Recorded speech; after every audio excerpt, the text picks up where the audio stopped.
자, 이제 집권의 운동 따로 가보도록 합시다. 좀 전에 우리 일본에서 지진 난 얘기를 했었는데 오늘 지금부터 우리 할 내용이랑 연결되는 거야. 왜 일본에서 지진이 났겠어? 거기 원래 그런 일이 많이 나는 동네야. 그러니까 어떻게 생각하면 운빨도 더럽게 없지. 하필 거기다 나라를 만들어 놨으니. 그지? 근데 일본이라는 섬 자체가 일종의 지각변동으로 인해 만들어진 지역이야. 참고로 우리나라는 언제부터 만들어졌냐?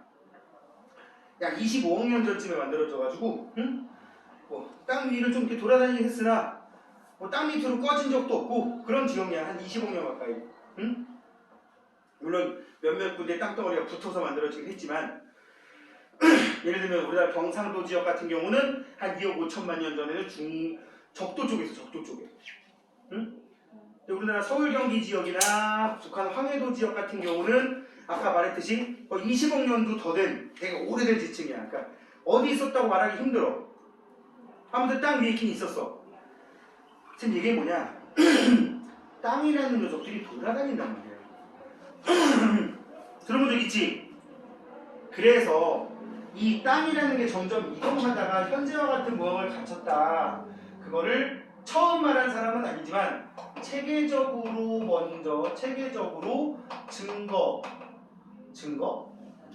증거라기 하기는 그러면 증거라는 걸 써보자. 체계적인 증거를 찾아가지고 설명하려고 했던 첫 이론이 베게너라는 과학자의 대륙 이동설이라는 거예요.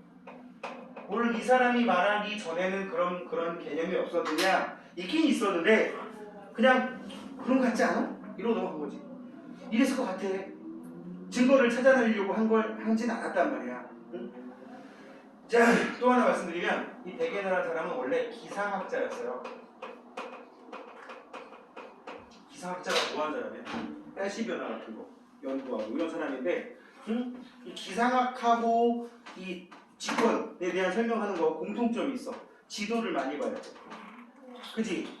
날씨 변화 판단하려면 지도 보고 뭐 영국에 비가 오는지 네덜란드에 비가 오는지 이런 거 알아야 될 거란 말이야. 자, 그랬는데 기상학자다 보니까 지도를 좀 많이 보는 일이 생겼는데 어느 날 지도를 한참 찌르보다 보니까 우리 뭐 세계 지도 머릿속에 떠오를 거 아니야. 거기 지도 보이지? 응? 지도를 한참 보다 보니까 이 사람 유럽 사람이야 당연히.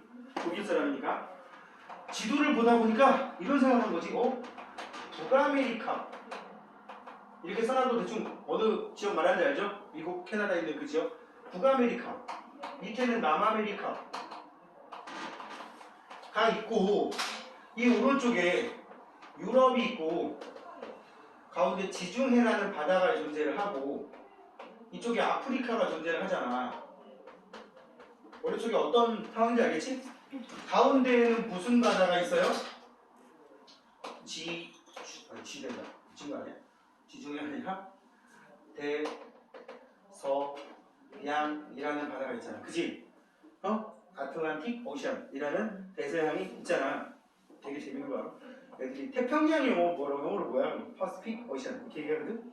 대서양 영어로 뭐야? 그 애들이 갑자기 벙어리가 돼. 있어. 그래서 그 조용히 어떤 한 놈이 얘기를 합니다. 빅 웨스트. 진짜 되게 많아. 고3이 그런 거야. 고3이. 응? 생각도 안 하고 있었지. 니도. 이거 영어하고 책에 나왔어요. 아틀란틱 오션이라고. 네, 그래서 이걸 진짜 알려주지 않으면 빅 웨스트 오션이라고 하나 나온다니까. 아마추어한테 시켰으면 그랬을 거야. 그지? 인도양을 영어로 보게. 인디언 오션. 맞아. 거짓말 친 거 아니야. 내가 거짓말할 사람 보이냐? 물론 가끔씩 애들 연맥이라고 할 때도 있긴 있지만 그런 팩트를 가지고 장난치진 않지. 자, 베게너라는 사람이 이쪽 지도와 이쪽 지도를 봐도 보니까 이 대서양이 만약에 없고 이 안쪽에 두 개를 붙이면 해안선이 맞아 떨어지더란 말이야. 얼추. 실제로는 아까 말했듯이 뭐 풍화작용이라든지 파도에 의한 침식작용 등등등에 의해서 많이 무뎌지긴 했으나 특히 얘하고 얘는 눈에 확 보인다니까. 잘 봐. 대충 그릴게. 남아메리카가 지금 이렇게 생겼거든? 아프리카가 대충 이렇게 생겼어요. 여기랑 이거를 이렇게 맞으면 맞을 것 같은 거야. 짜짜짜짜짜짜 붙이면 맞을 것 같은 거지? 응? 그래서 이제 이 사람 무슨 생각을 한 거냐면 야 이제 나중에 나온 결과를 가지고 끌어낼 거야. 약 3억 년 전, 지금으로부터 3억 년 전에서부터 2억 5천만 년 전 이쯤에 거대한 지구에 있는 모든 땅덩어리가 붙어 있었던 초대륙이라는 게 존재를 했었고요. 초대륙 이름을 판게아라고 지어놨습니다. 응? 이 판게아에서 여러 방향으로 서로 나누어져 이동하면서 현재와 같은 분포를 이루게 되었다. 결국은 땅덩어리들이 이동한다라는 개념을 끄집어내게 된 거고 그 증거들을 찾아서 이제 설명을 하기 시작을 합니다. 뭘 해봤느냐? 첫 번째, 지도 봐봐. 해안선이 겹치잖아. 여기까지 사람들이 생각 많이 했습니다. 그 전에도 이 100여 년 이전에도 300년 전만 해도 대륙이 이동한다는 개념은 있었다고. 가장 핵심이 이거야. 지도 기술이 발달하면서 야 이거 해안선 좀 비슷하지 않냐 얼추? 응? 그리고 이제 다른 데도 갖다 껴 맞춰봤지. 그 다음에 두 번째, 멀리 떨어진 대륙에서 예를 들면 아프리카 남서부 지역이랑 남아메리카 동남부 지역의 화석의 분포 지역이 겹치더란 말이지. 여기서도 무슨 뭐 메소사우루스라고 하는 조그만 공룡의 화석이 여기서도. 응? 그 다음에 세 번째, 빙하가 과거에 추웠을 때 빙하에 존재했던 흔적도 역시 일치하더란 말이야. 비슷하게 가는데 빙하의 흔적이 남아메리카 남부 쪽에 많거든? 근데 아프리카 남부 쪽도 이렇게 빙하의 흔적이 있더란 말이야. 둘이 붙어 있었다라고 해버리면은 요게 다 설명이 되는 거지. 여기에 이제 결정적인 증거가 하나 나옵니다. 그 뭐냐? 지질 구조의 연속성. 이 많이 어려운데 잘 봐봐. 여기 전문 별표 하나 찍어놓을게. 별표. 여기도 별표. 응? 여기 별표 친 동네랑 여기 별표 친 동네가 옛날에 과거에 붙어 있었다고 치면, 응? A층이 쌓이고 B층이 쌓이고 C층이 쌓이고 D층이 쌓였다. 응? 이게 똑같으란 말이야. 땅속 구조가. 둘이 붙여놨더니 정말 A 다음에 B 다음에 C 다음에 D더란 말이야. 붙여놓으면 이게 거의 같은 시기에 쌓였다고 해도 차이가 그렇게 얘기를 해도 전혀 이상할 게 없는 그런 상황이란 말이지. 또 결정적인 게 중학교에서는 요 정도에 끝나는데 좀 더 얘기를 하면 이 북아메리카 지역과 유럽 쪽에 북아메리카 위에는 또 뭐가 있냐면 북아메리카 위에 그린란드가 이런 얘기예요. 그지? 그린란드 쪽에 있는 산맥이 있고요. 북유럽 쪽에 산맥이 있고요. 북아메리카, 미국 동부 쪽에 에팔레치아 산맥이라고 있어. 미국 동부와 서부를 가르는 그쪽에 알지? 그 미국 독립 초창기 때만 해도 동부의 몇몇 동네만 미국이었잖아. 그지? 서부 개척하기 전에. 그게 에팔레치아 산맥이라고 하고 있는데 이게 유럽에 있는 저기 스칸디나비아 산맥, 스페인 쪽에 있는 피레네 산맥, 아프리카 북서부에 있는 아틀라스 산맥 이런 게 산맥들이 다 대서양을 기준으로 연결이 돼버려. 응? 그래서 지질 구조의 연속이라는 말을 산맥의 연속성이라고도 해요. 이해가지? 응? 그러니까 지도를 보면 이 붙어있던 지역에는 산맥도 연속이 되더라. 여기 책에 산맥의 연속성이라고 써있네. 그지? 자, 책을 볼게요. 책을 보면요. 대륙이동설. 과거에 한 덩어리였던 대륙이 갈라져서 현재와 같이 되었다. 응? 뭐 독일의 이제 기상학자 어떤 사람인데, 응? 약 3억 3천만 년 전. 이게 대략적으로 이거 니네 들어봤을 거야.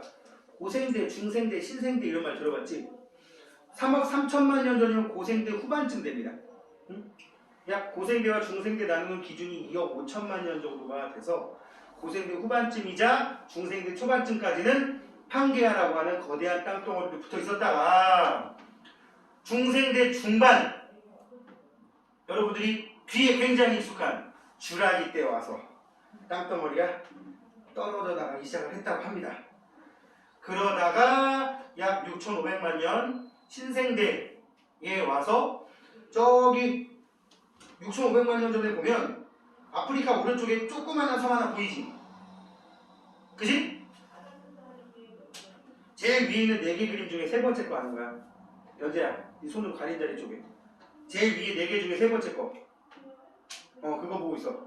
아프리카 동쪽에 조그마한 섬 있고 오른쪽에 좀 더 큰 거 하나 있지. 그게 인도야. 인도가 서서히 북상해서 현재는 유라시아들에게 붙어 있지. 참고로 인도가 7,500만 년 전만 해도 남반구에 있었다고 합니다.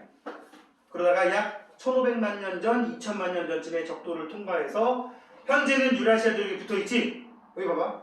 지금도 인도가 유라시아판을 밀어 올리고 있습니다. 계속. 이 둘 사이에 있는 산맥이 뭐지? 히말라야. 제일 높은 산 에베레스트. 지금도 에베레스트 계속 높아지고 있대요. 그리고 그거 알지? 히말라야 산. 그러니까 처음에 이 둘이 만나기 전에 사이에 바다가 있었을 거 아니야. 그러니까 바다 밑에 있던 땅덩어리가 이 둘이 충돌하면서 쭉 밀려 올라가서 해발 4,000m, 5,000m에 옛날에 바다에 살던 생물들의 화석 같은 것들이 막 나타나. 그리고 이게 서서히 솟아오를 때 아주 느리게 솟아오르지 자고 일어났더니 훅 올라간 거 아니잖아. 그지? 한 몇 천만 년 동안 서서히 올라갔으니까 그 사이에 바닷물이 점점점 쫄아버린 거야. 쫄아서 바닷물 쫄고 나오면 건더기 좀 남지. 소금기 같은 것들. 소금기.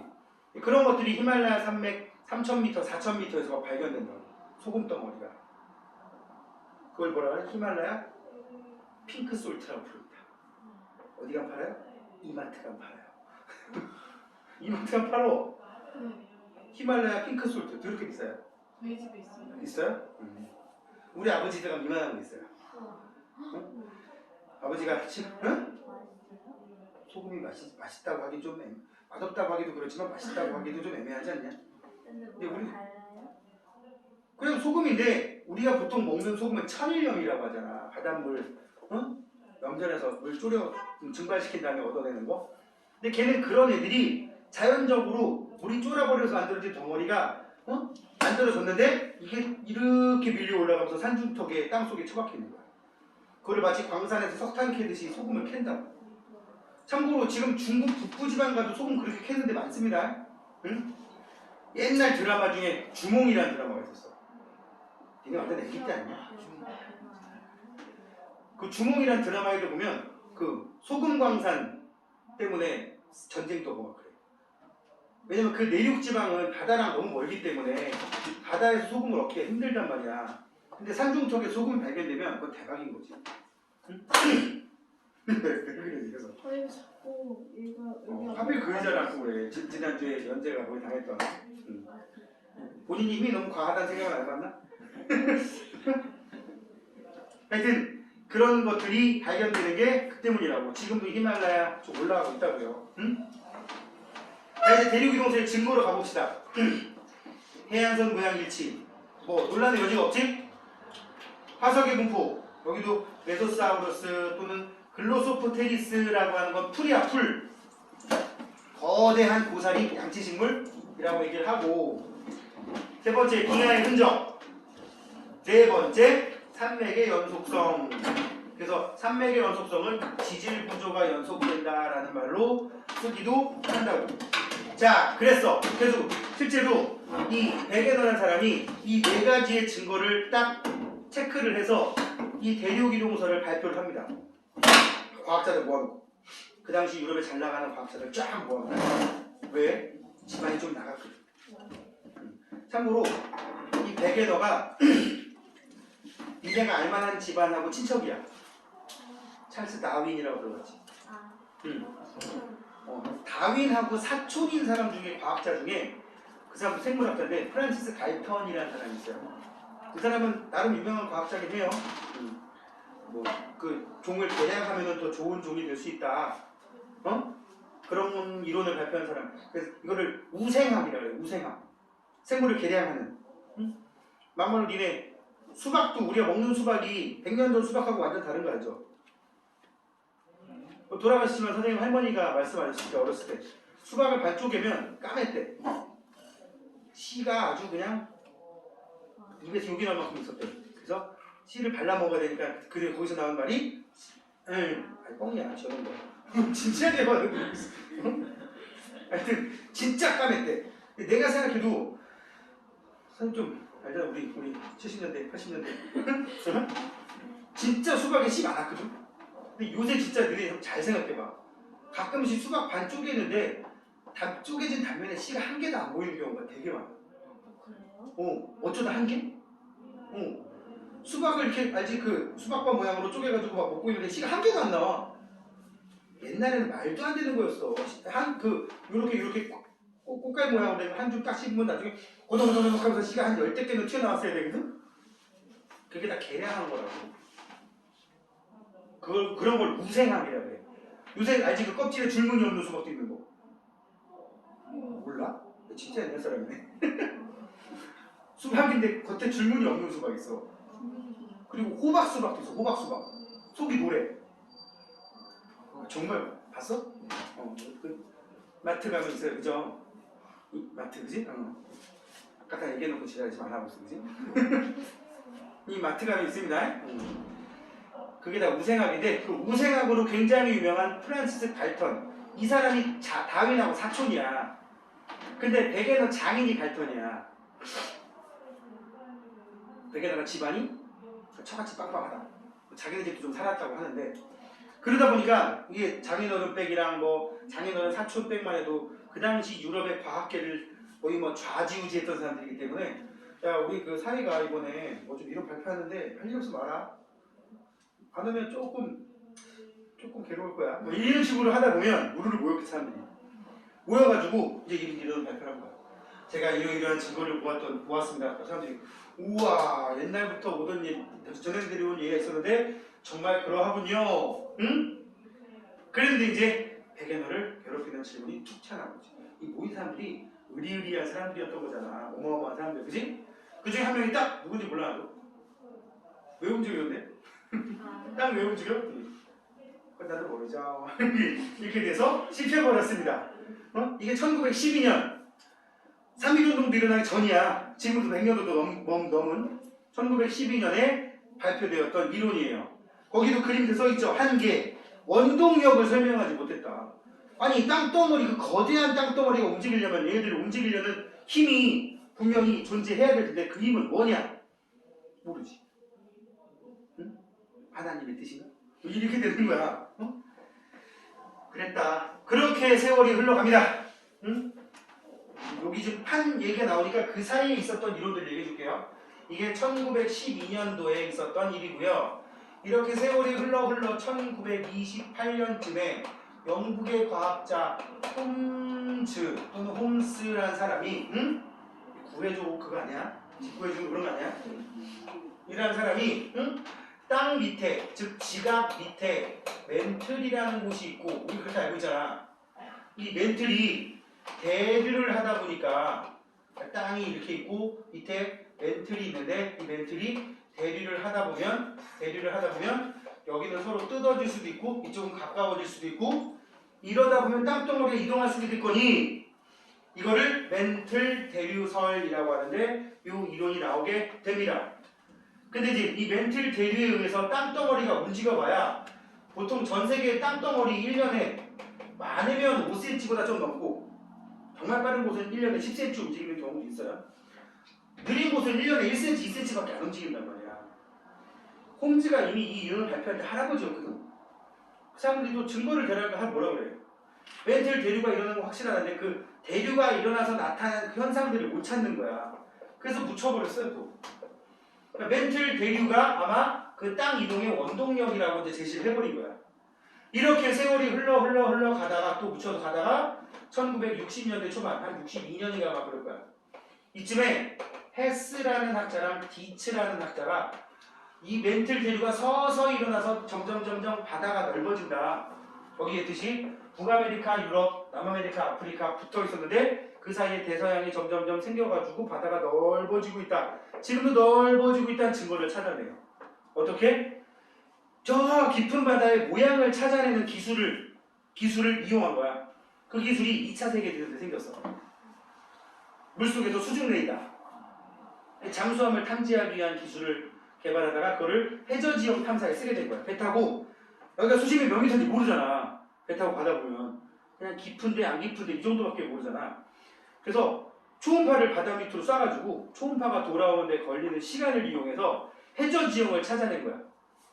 여기 북아메리카와 유럽 사이에 딱 이 대서양을 가로지르면서 일정한 간격으로 초음파를 쏴가지고 대서양 해저 지도를 만들게 된 거야. 지도를 만들어 봤더니 가운데 어떤 지점을 기준으로 양쪽이 대칭이더란 말이야. 그 얘기는 뭔가 생겨나왔다는 증거가 되겠지. 그게 해저 확장설이라는 개념이에요. 이 해저 확장설이 등장하면서 과거의 이론들을 다시 다 끄집어냅니다. 흔히 소환했다 그러지.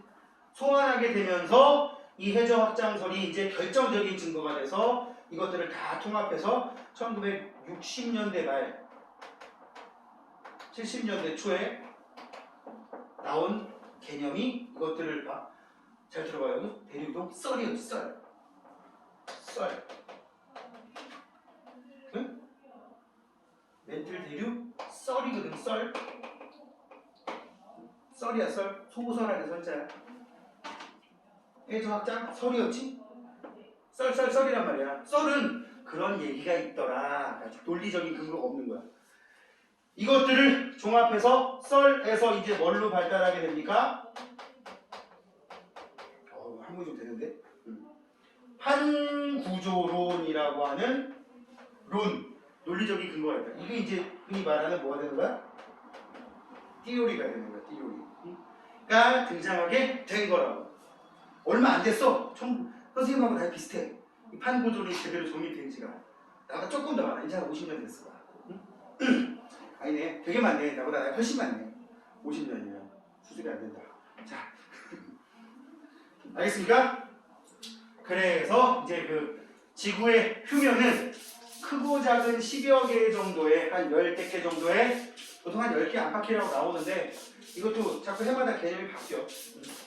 약 크고 작은 10여 개의 판으로 되어 있는데 그 판들이 여기서 말하는 판은 플레이트 얘기하는 거 플레이트.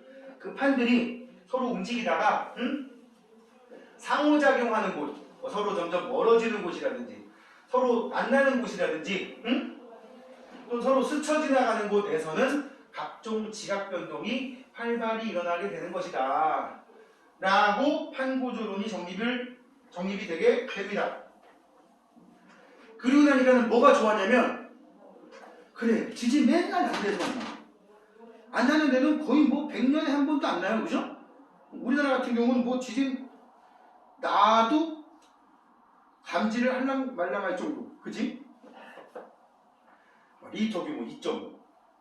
2.5쯤 되면 뭐 어떤 지진인 줄 알아? 느꼈어? 이 정도야. 그러니까 아주 예민한 사람은 알 수가 없는 그게 2점대야. 나는 우리는 아무 반응 없는데 혼자 지구조 흔들고 이런 게 2점 몇이야.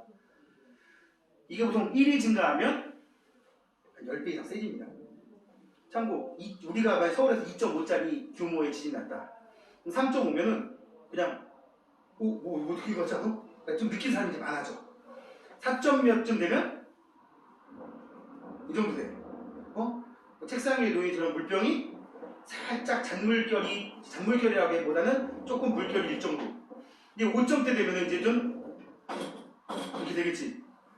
6점대부터 보통 내가 말하는 거는 다른 조건이 동일하다는 전제하에 6점대부터 이제 오싹해지는 거지. 근데 어제 일본 후쿠시마에서는 또 7.3짜리 지진이 났다는 거야. 그래서 100명 정도 넘게 부상이 입었다고 합니다.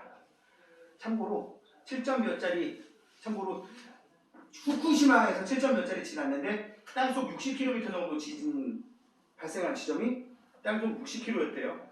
이게 얕으면 얕을수록 피해가 큽니다. 당연히.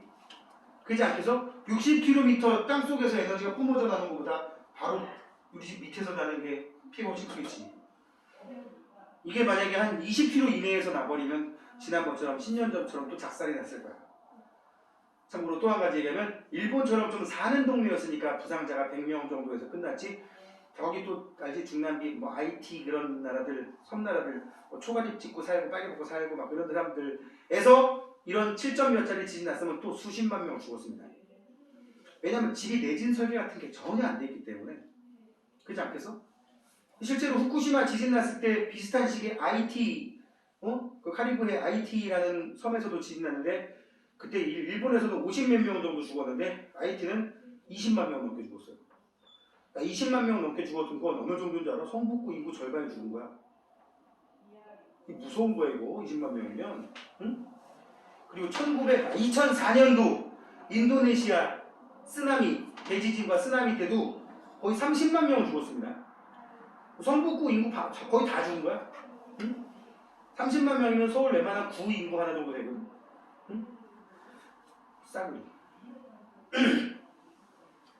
그런 곳이 유난히 따로 있더라라는 게 바로 이 판고조론에서 설명하는 거라고. 자, 그럼 판이라고 하는 거 밑에 세계 지도에 그려져 있죠? 태평양판, 유라시아판, 북아메리카판 막 써있잖아. 그래 안 그래? 이게 이제 판인데 일반적으로 바다를 포함하고 있으면 해양판으로 보고요. 육지를 포함하고 있으면 대륙판으로 봅니다. 여기 잘 봐. 판은 위에서 내려다본 게 판이야. 근데 이거를 땅속 단면을 보면 이 단면을 보면 단면의 구조가 어떻게 생겼냐 그걸 한번 보자고. 자, 지표 근처의 단면 주로 이렇게 생겨 있습니다. 주로 모든 게 다 그런 건 아니고 대략적으로 대륙 지각 그 다음에 해양 지각으로 되어 있고요. 대륙 지각은 대략적으로 두께가 한 30에서 40km, 히말라야 산맥 같이 좀 특이한 동네는 한 70km 정도 두께가 된다고 하고, 해양 지각은 두께가 한 5에서 8km 수준밖에 안 됩니다. 여기까지만 지각이고요. 선생님 여기 색칠한 거 해봐. 풀어졌네. 어떡하면 풀어져? 이렇게 빨간색으로 색칠하는 요 경계, 빨간색으로 색칠하는 요 경계, 이 밑으로는 멘틀이야 무조건. 지각 밑에 멘틀이라고 우리 공부했잖아, 그지? 멘틀인데 우리 판 구조를 할 때 판은 요 지각만 얘기하는 게 아니라 지각에다가 여기도 멘틀이지, 여기도 멘틀이지, 여기 멘틀이지. 멘틀의 제일 꼭대기 지각 밑에까지 묶어가지고 대략적으로 두께 100km 정도에 이르는 요 지역을 암석권이라고 부릅니다. 무슨 권? 암석권. 100km 밑에부터 한 400km까지는 연약권이라고 불러요. 고체는 고체인데 좀 스무스한 고체라서 여기에서 대류가 일어나. 그럼 그 위에 떠있는 암석권이 움직일 수 있겠지. 서로 멀어질 수도 있고 가까워질 수도 있고. 응? 그래서 이 암석권을 위에서 내려다본 그 조각들을 판이라고 한다. 그래서 이 연약권에서 일어나는 대류 때문에 암석권이 이동을 하게 되고요. 응? 자, 대륙을 포함하면은 대륙판, 바다를 포함하면 해양판 이렇게 얘기를 한다고. 그리고 여기 지각과 멘틀의 경계면은 이름이 모호면이라고 합니다. 우리 제일 앞에 있었던 거 기억나냐? 응? 자, 보자고요. 대륙 지각을 포함하면 대륙판, 해양 지각을 포함하면 해양판. 대륙판이 좀 더 두껍습니다. 대체로 평균 100km 정도 되는데 대륙판은 사실은 100km나 100km 좀 넘어가는 경우가 많고 해양판은 사실은 평균 되면 한 70km 정도밖에 안 됩니다. 대충 이 정도라고 알아놓으시고, 판의 이동, 판은 아래쪽에 멘틀을 따라 1년에 수 센티미터씩 천천히 이동하며 이동 방향과 속도가 서로 다르다. 그러면 그 판의 이동 방향으로 그 위에 있는 대륙들이 이동할 수도 있겠지. 그죠? 그 과정에서 지각 변동이 활발하게 일어난다라는 것을 판구조론이라고 한다고. 자, 판의 경계. 지구표면은 10여 개의 크고 작은 판으로 이루어져 있다.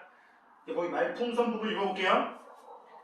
판의 경계는 대부분 대륙의 가장자리나 해양, 바다의 가운데쯤에 나타나지만 대륙 내부에 나타나는 경우도 있긴 있어요.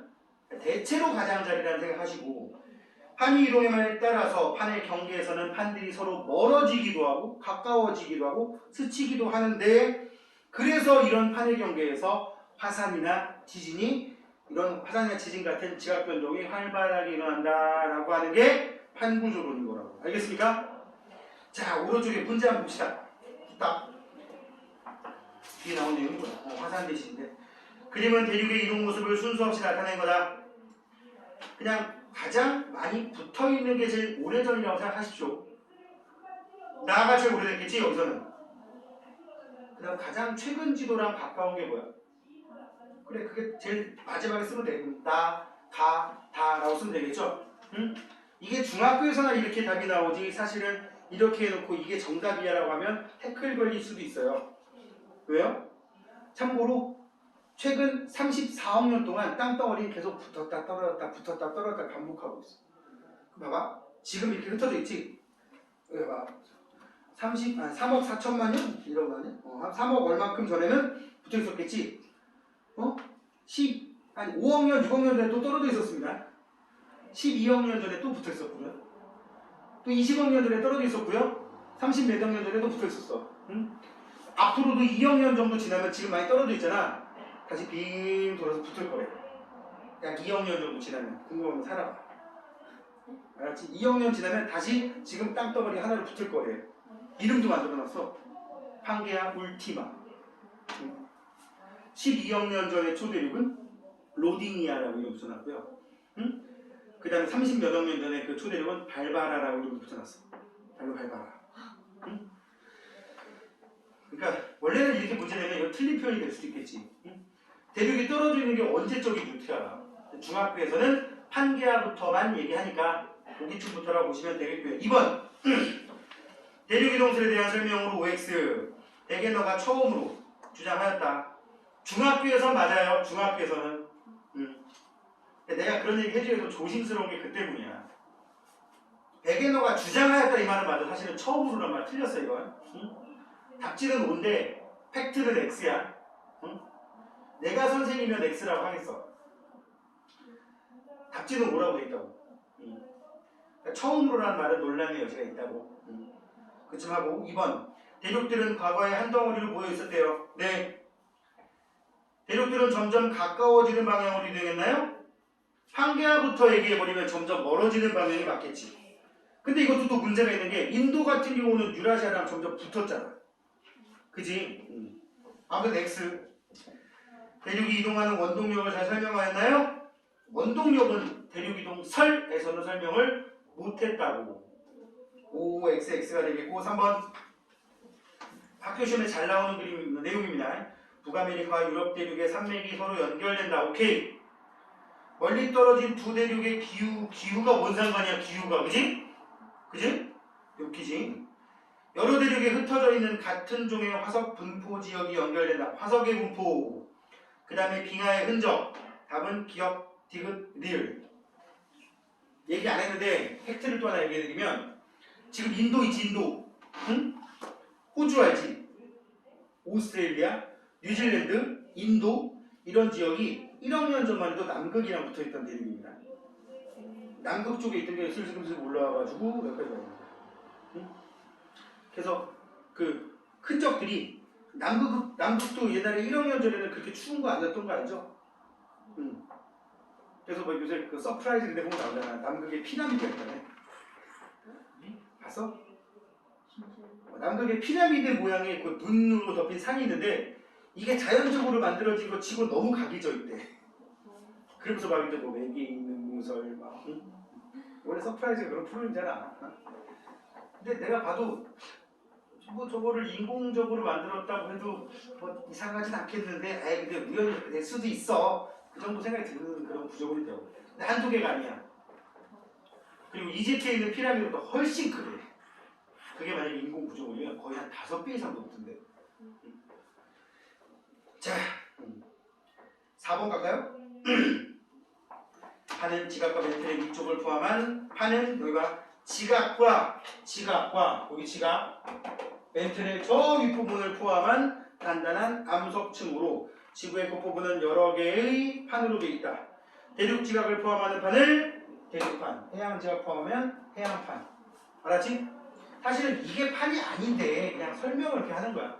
판은 위에서 봐야 된다고. 아까 얘기했지? 여기가 판이 아니라 여기가 판인 거라고. 응?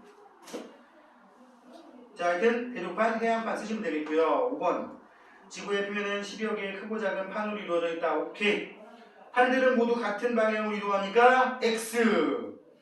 판들은 매우 빠른 속도로 이동한다. X 역시. 판의 경계에서 판들은 항상 멀어지니까 가까워질 수도 있습니다. 그치? 넘겨보십시오. 자 이제 화산대와 지진대. 일본이 여기에 걸려들었기 때문에 늘 걸려있기 때문에 이렇게 지진이나 화산이 자주 발생하는 거예요. 일본에서 지진 겪어본 일본에서뿐만 아니라 지진 느껴본 사람 있어요? 지진 느껴봤어? 느껴봤어? 오, 다? 근데 서울에서 난 항상 서울에서도 가끔씩 미세하게 흔들릴 때 있다며. 얘도 그런 거 느낀 거 아니야. 딱 그때마다 차에 있었어. 차는 이게 타이어가 쿠션 역할을 해가지고 이게 원래 도로에 굴곡이 생겨서 흔들리는지 전혀 알 수가 없어요. 옛날에 선 결혼한 1년 전에 우리 아이 기다리고 있는데 차에 기다리고 있는데 갑자기 라디오 듣고 있었거든. 저녁 8시쯤에 라디오 진행자가 DJ가 데프콘이었어. 데프콘이라고 해가지고 일반인에 나왔던 뚱뚱한 데프콘이 라디오에서 뭐죠 이거 청취자들이 막 문자 보내잖아. 서울에 지진 났다는데 이게 뭔 소린가요? 확인 좀 해봐야겠는데요. 차에 있었고 한 번은 내가 느낀 건지 안 느낀 건지를 모르겠어. 이거는 한 7년 전, 8년 전 되는 것 같은데 저녁 8시쯤에 지진이 났대. 응? 2.7, 8짜리니까 느낄 정도로. 근데 이제 그 시간에 내가 수업을 하고 있었거든. 근데 수업을 하다가 그날 또 하필 밥을 엄청 초저녁에 밥을 못 먹어가지고 되게 허기진 상태로 수업을 하고 있어서 수업을 하다가 살짝 어질 한번 했어. 살짝 약간 어지럽다는 느낌이 살짝 들었거든. 한 3초? 난 그게 배고파서 그런 줄 알았지. 배고파서 그런 줄 알았거든. 중간에 쉴 때 선생님 자리, 교무실 자리에 가가지고 그냥 호텔 기사 컴퓨터 떠있으니까 갔는데 딱 그 타이밍이야. 나 배고파서 내가 삥 돈다는 느낌이 들 정도. 그때 지진이 났더라고. 그러니까 지진으로 땅이 살짝 흔들려서 내가 어지러웠을 수도 있는데 나는 배고픈 걸 보면 안 되더라고. 결론은 뭐야? 지진이라고 감지한 경우는 없다는 얘기지. 근데 일본은 어때요? 그런 지진은 일상생활입니다. 일상생활. 응? 뭐 유리잔이 흔들흔들거리는 거? 이 정도는 그냥 평소 하는 행동 계속 한대요. 뉴스에도 안 나오는데 뉴스에도. 그 정도면 우리는 2점대도 뉴스 나오잖아. 걔는 4점대 정도 돼가지고 커피잔에 커피가 흔들거린다? 뉴스에도 안 나온대. 잠깐만, 왜 그래? 지구 표면에는 화산활동, 마그마가 지각에 약한 틈을 뚫고 지표로 나오는 거를 화산활동이라고 합니다. 뭐라고 한다고? 화산활동. 그럼 지표를 안 뚫고 나오면 뭐라고 그럴까요? 땅 밑에서 마그마가 돌아다니고 있으면 지표면에 진동 올 수도 있거든? 그런 것들은 화성활동이라고 그래요. 여기 봐. 화성활동이라는 말은 화성암을 만드는 과정에 관여된 활동이라는 뜻이야. 우리 화성암은 마그마나 용암이 식어서 굳은 거라 그랬지. 땅속에서 마그마가 지 혼자 돌아다니고 있어. 화성활동이야. 이게 지각의 약한 틈을 뚫고 흘러나오던 뿜어져 나오는 폭발하다 나오던 아무튼 나오면 화산활동이라 그래. 그러니까 화산활동도 화성활동이라는 바운더리 안에 포함되는 거야. 마그마나 용암의 활동을 통틀어 화성활동인데 그 중에 지표로 흘러나오는 거가 화산활동이라고. 그지? 화산이 한자로는 불화자에 외산자를 쓰지만 영어로 뭐냐는데 화산이? 볼케이노. 볼케이노란 말 잘 째려봐. 마운틴이라는 느낌이 전혀 없어.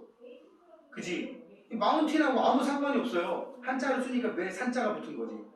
그래서 실제로는 화산이라는 말보다 화산활동이라는 말을 더 많이 써요. 그냥 땅이 쭉 갈라졌는데 뭐가 시뻘겋게 국물이라고 하면 돼요. 쇳물 같은 게 훌럭훌럭 흘러나와. 그럼 볼케이노야. 화산활동. 이게 마운틴이야? 참고로 전 세계에서 일어나는 화산활동의 90% 이상이 바닷속에서 일어납니다. 밖에서 몰라요. 해저 지각이 쭉쭉 하고 갈라지면서 밑에 용암이 꿀럭꿀럭 나와서 수심 500m, 1000m 물 열나 차가울 거 아니야. 그럼 차가운 물 때문에 피쉬 하고 식어서 시꺼먼 돌덩어리 묻어진다고. 이런 게 화산활동의 거의 90% 이상이야. 그 중에 일부가 이제 지표까지 연결되면 마운틴이 될 수도 있고, 하와이처럼 그냥 흘러나와서 뭐 도로를 장식해가면서 꿀럭꿀럭 굳어가지. 그지? 3년 전인가 4년 전에 하와이에 화산활동 활발해져가지고 아스팔트 위에 용암이 굴럭굴럭 흘러나오는 거 뉴스에 나왔었는데 못 봤어? 봤어? 그거 용암이 흘러나오는 속도가 생각보다 별로 안 느려요. 안 빨라요. 그 상태에 따라서 격렬하게 폭발하면은 그것 때문에 열날 빠를 수도 있는데 그 하와이에서 3년 전, 4년 전에 뉴스에 나왔던 거는 그 용암이 흘러오면 오씨 깜짝이야 이렇게 도망가면 되는 거예요. 그 정도로 느릴 정도로 꿀락꿀락 응? 마치 그 뭐랄까 비유를 하자면 미숫가루 같은 거 비타민을 흘러내리면 미숫가루 뻑뻑하게 만든 거 응? 그 정도랑 비슷하게 보인다고. 아 비유 적절했어. 자 화산 활동이 일어나면 고체, 액체, 기체가 다 튀어나옵니다. 이때 튀어나오는 액체를 용암이라고 하고요. 화산 기체, 이걸 화산가스라고 불러요. 응? 그리고 화산가스의 거의 70% 이상은 수증기입니다. 응? 그리고 화산 쇠설물은 이제 뭐 돌, 화산재 이런 것들, 돌 주먹만한 돌덩어리, 콩알만한 돌덩어리, 화산재 이런 것들을 화산 쇠설물이라고 합니다. 그리고 화산 활동에 의해 지진이 발생하기도 한다. 화산이 어느 정도의 규모만 있으면 대부분 지진이 발생한다고 보시면 돼요.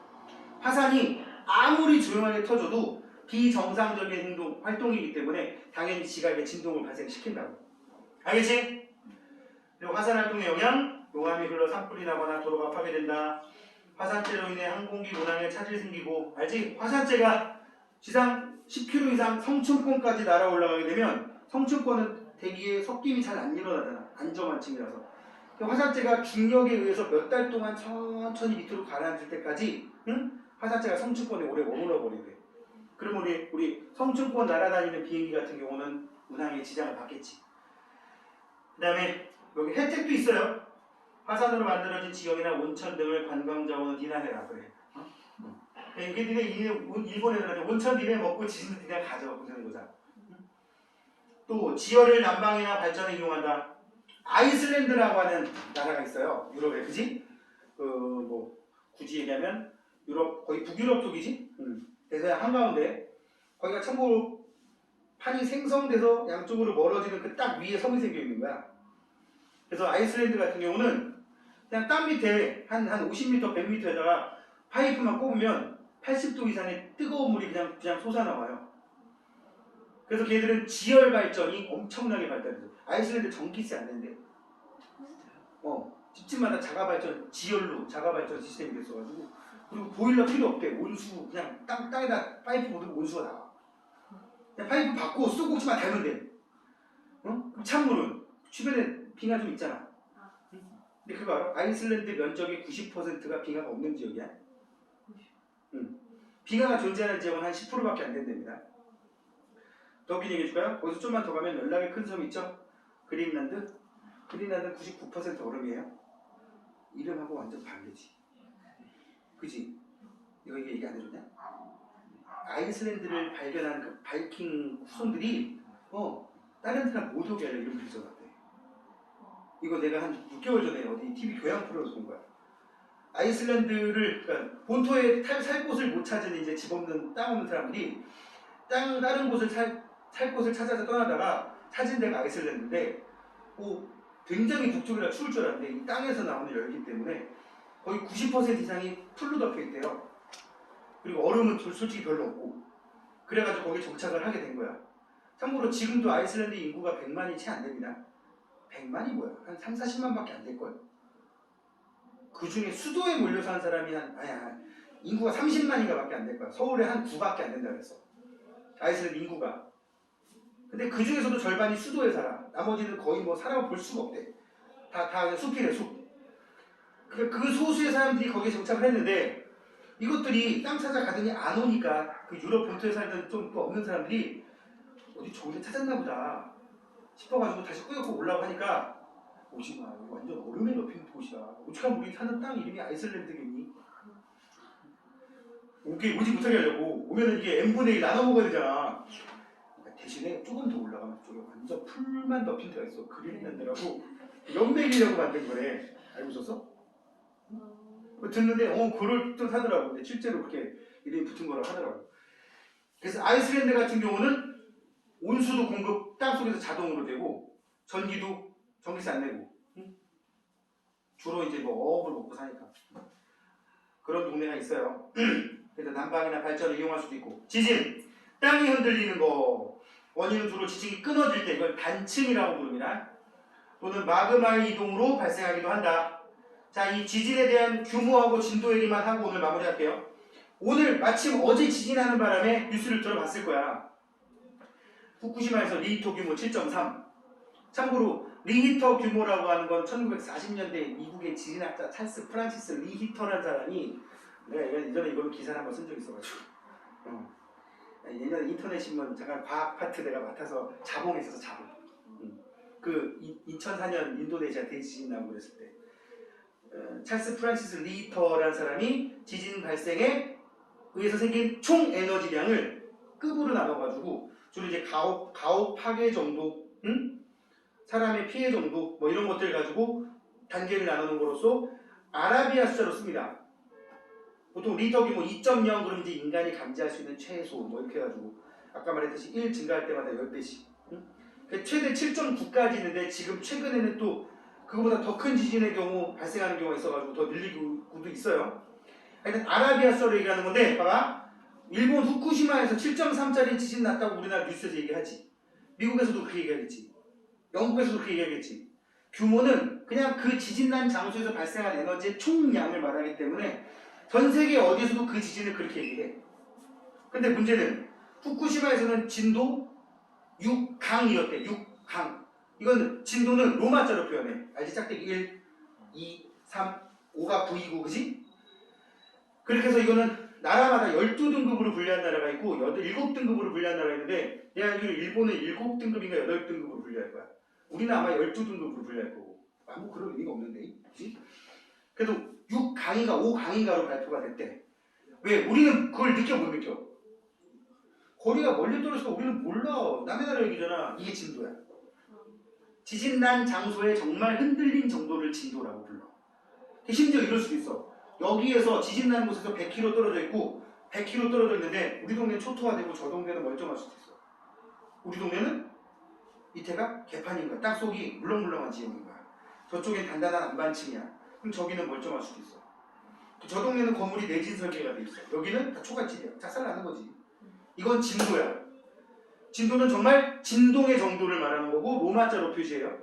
그리고 얘는 소수점이 없어요. 그냥 1, 2, 3, 4, 5, 6, 7, 8, 9 이렇게. 그래서 더 세분화하다 보니까 아까 6강, 6약 이렇게 얘기할 수도 있겠지. 그지? 규모는 로마자로 표시하나요? 로마자 아니라 아라비아 숫자로 쓴다고요. 소수점까지. 우리가 보통 얘기하는 게 규모야. 알겠지? 그 다음에 그 밑에 얘기는 뭐냐면 이런 화산과 지진이 발생하는 지역이 전 세계적으로 거의 맨날 뻔하더라 라는 얘기예요. 다음 시간에 화산 활동으로 생기는 지진에 의한 진원, 진앙부터 얘기하도록 할게요. 알겠죠? 자, 오늘 요 얘기까지 하고 다음 시간에 이어서 봅시다. 화산재 지진 때까지 한 다음에 시험 볼까? 그래. 자, 수고 많았습니다.